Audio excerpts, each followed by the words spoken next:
احترتي وفكرتي ودورتي كتير على تتبيلة تنفعك للحمة والفراخ وكمان الكفتة. انا النهاردة جايبالك تتبيلة الانقاذ اللي هتنفعك لكل الحاجات اللي عندك. عايزة تشوي لحمة، عايزة تشوي كفتة، عايزة تشوي فراخ، هتنفعك لكل حاجة. وهقولك على سر السلطة اللي دايما بنشربها وبناكلها عند الحاتي. تابعوا معايا الفيديو للاخر، ولو شايفين ان انا بقدم لكم محتوى هادف ما تنسوش تشجعوني بلايك كتير، ونبدأ مع بعض ونقول بسم الله. انا النهارده معايا كيلو من الريش الضاني. مش شرط خالص يكون عندك ريش ولا حتى لحمه، انت لو عندك صدور فراخ، عندك مثلا وراك مخليه، عندك فرخه بعظمها، ممكن تعملي لها التتبيله اللي انا هعملها النهارده دي. او حتى حابه تشوي كفته، اعملي نفس اللي انا هعمله ده. هتجيبي الكبه الحلوه بتاعتك وتضيفي لها كوبايه كبيره من الميه، عليها بصلايه وطماطمايه وكمان شويه ليمون، بس كتري وبحبحي كده الليمون شويه من غير ما تضيفي اي توابل. هتبتدي ان انت تضربي كل المكونات دي مع بعض لحد لما تبقى شبه العصير كده شويه، وبعد كده تروحي مصفياها كويس جدا، لان انا عايزه اخد الصوص بس اللي بتفقده كل الخضروات اللي احنا ضفناها. حابه تضيفي فلفلايه دلوقتي ضيفي، بس هقولك دلوقتي انا ليه ما ضفتش فلفلايه. بعد ما بصفيها وبتخلص من كل الحاجات ديت، باخد بقى الميه دي او الصوص ده وابتدي اضيف عليه معلقه كبيره من هريسه الفلفل الاخضر اللي كنا حضرناها مع بعض، وشوية توابل بسيطة منهم الفلفل الاسود والبابريكا وكمان الكبيبة الصيني، وزودي الملح بس ما تكتريش الملح. هتضيفي معلقتين كبار من بهارات المشاوي اللي دايما بتتباع عند العطار او في السوبر ماركت، وديت انا بفضل ان انت لازم تضيفيها لاي مشويات عندك. معلقة من العسل، معلقة من الصلصة، وكمان معلقة من الصويا صوص. الصويا صوص هنا اختياري، اما العسل ممكن تستبدليه بمعلقة السكر، بس هو ضروري جدا يا اما عسل يا اما سكر. في الوقت دوت بتقلبي كل المكونات دي مع بعضها، وتجيبي بقى ايه سواء الفراخ او اللحمه بتاعتك، وتبتدي ان انت تضيفيها في التتبيله وتقلبي كويس جدا. انا عايزه هنا التتبيله تدخل جوه اللحمه وتتشرب منها قوي قوي. كل ما سبتيها في التتبيله مده اكبر كل ما اديتك طعم احلى، والتسويه كانت معاكي اسرع واسهل.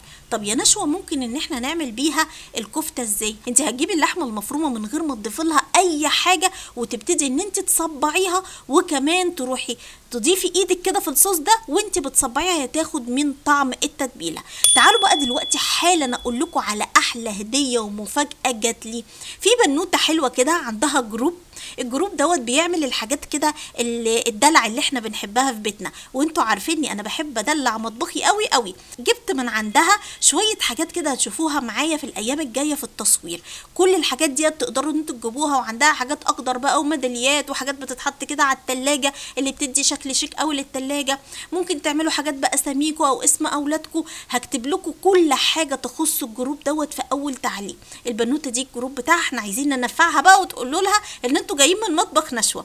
تعالوا بقى ايه نكمل بقيه الفيديو بتاعنا والوصفه بتاعتنا ونعمل سلطه الحاتي. سلطه الحاتي سهله جدا، شطه وكمون وكزبره وملح وطماطم وفلفل وخيار متقطعين قطع كبيره زي ما انت شايفه كده. قطعي البصل كمان جوليان، وهتضيفي عليهم طماطمايه مبشوره زي اللي انا ضفتها، شويه خضره عندك يعني بقدونس وشبت وليمون كتير، كتري الليمون، ما تضيفيش خل لسلطه الحاتي. قلبي قلبي قلبي قلبي كل المكونات دي مع بعضها.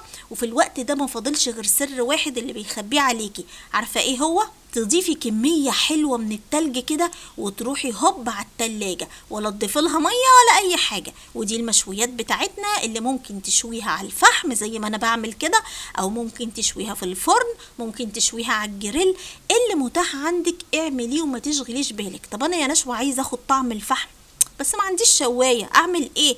ولا يهمك، اشويها على الجريل او اي طاسه عندك، وبعدين تروحي بعد ما تخلصي الكميه كلها تجيبي فحمايه حلوه وقطعه زبده، وتروحي ايه هوب كده ايه في صينيه عندك ليها غطا، وتروحي سايباها كده شويه، هتديكي نفس طعم المشوي على الفحم بالظبط. دي بقى شكل الريش بتاعتنا، اللهم بارك، حلوه حلاوه، والتتبيله باينه فيها كده وواضحه، والطعم اللحمه كمان دايب. عارفين من ايه؟ من معلقه العسل اللي احنا ضفناها. ودي سلطه الحاتي، واللي هيعرف بقى وشاطر منكم يقول لي الكوبايه دي اسمها ايه عند الحاتي، يبقى هو كده صاحب مزاج وبيعرف فعلا في المشويات وسلطه الحاتي.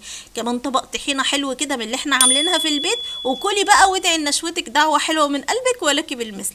انا كده خلصت فيديو النهارده. لو عجبكم الفيديو وشايفين ان انا بقدم لكم محتوى هادف، ما تنسوش تشجعوني بلايك كتير وشير كتير. بحبكم قد كده اهو. اشوفكم بكره ان شاء الله في فيديو جديد ووصفة جديدة مع مطبخ نشوة، والسلام عليكم ورحمة الله وبركاته.